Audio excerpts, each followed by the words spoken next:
How to delegate work effectively. You're drowning in work because you think either more sales or faster execution is the magic key. It's not. It's delegation. Effective delegation is not necessarily about working less, it's about working on what you need to work on and delegating the rest. By the end of this video, you're going to know exactly what to delegate and how to pass that delegation off.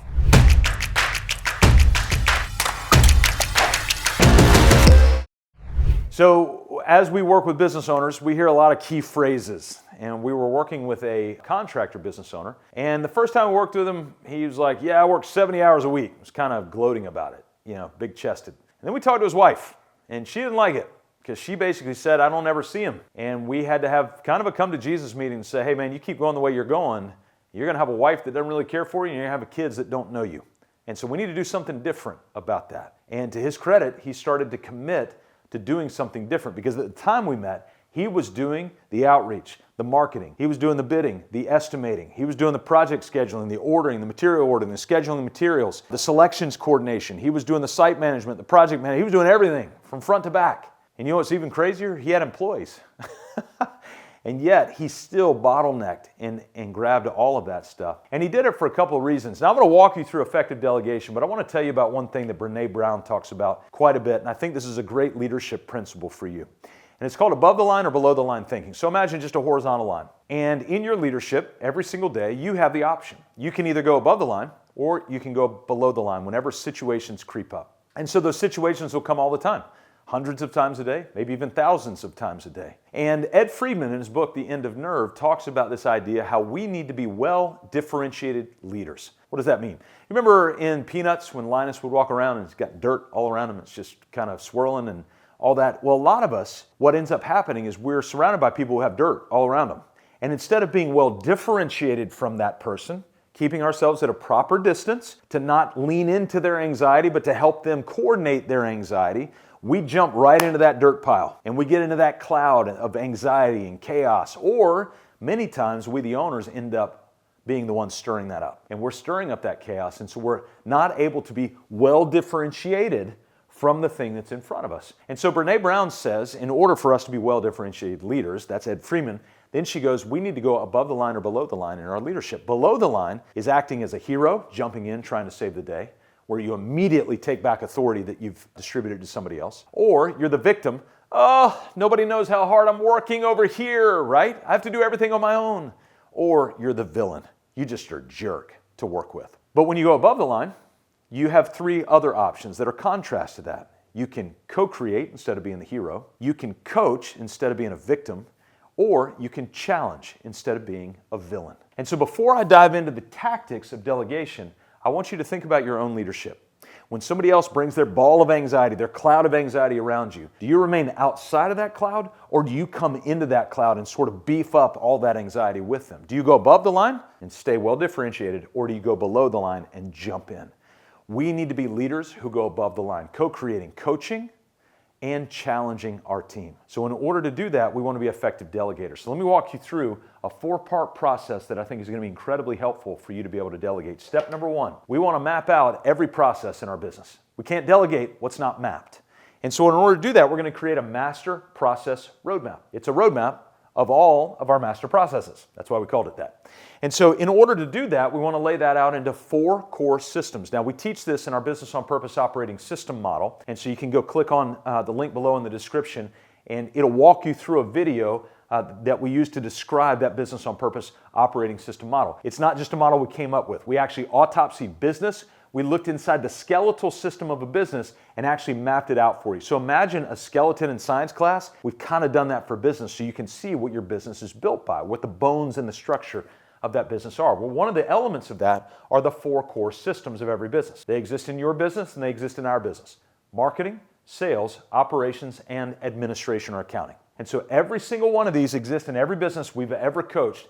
And we coach a lot of business owners under 100 employees. And so when you think about this and you set a timer for 15 minutes and go left to right in that order, I want you to start mapping out every process that currently exists in your business right now. It should take you about 15 minutes and you'll have 50, 60, 70 different processes mapped out in marketing, For instance, your website update process, your YouTube recording process, your social media channel posting process, whatever, all of those things. Your sales scripts, your customer follow-up, and your operation. How do you build, deliver your product?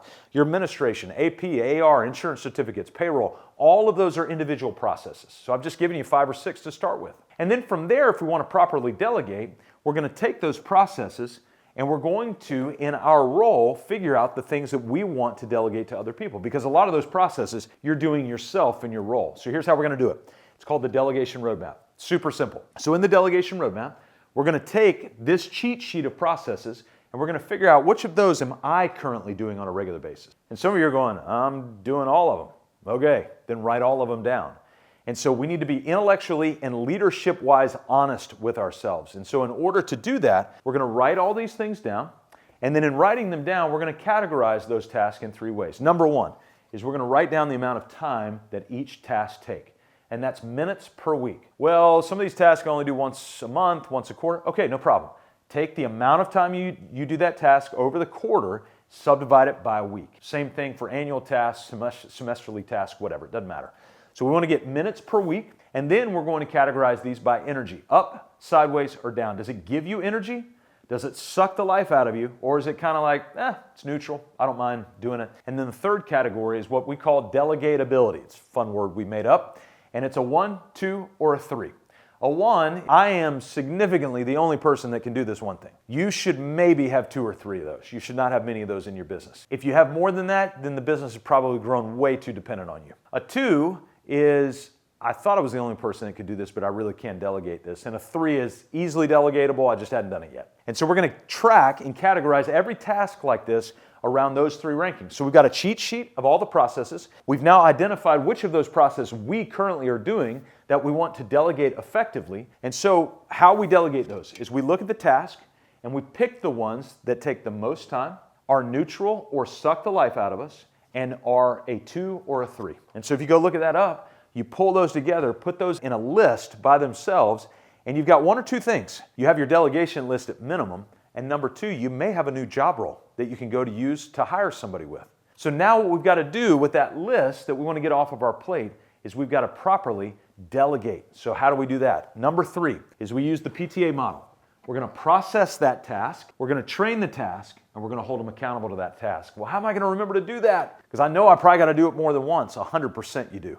So we're going to use what we call the anchor tool. Simple spreadsheet, 52 weeks a year, so all your columns are here. And then your first vertical, you're going to create a column called marketing, and then sales, and then ops, and then admin, and then you're going to have a meeting line item here. The meeting is where you're going to hold everybody accountable and you're going to train new process. And so every week in marketing, we're going to train one process. Next week, we're going to train another process and another, all throughout the year. Well, what if we don't have 52 processes? Okay, let's say you have 10. Do 10, repeat, repeat, repeat. Do it 5 times throughout the year. And now you've got great leverage on what that process is, and everybody in the team knows. And you know what's beautiful about this? You don't have to do big, expensive offsite with your team. You don't have to bring in high-paid consultants. All of that, you can just start here and create your own process to be able to deliver this for you. So do it with the 4 core systems once per week. Train 1 item per system per week. And then in your meeting every single week, it's where you hold people accountable to the outcome that you put out for them. Now, inevitably in these meetings, somebody's not going to hold to standard. You're going to set the outcome and they're not going to meet it. What do? Go back to what I said a few minutes ago.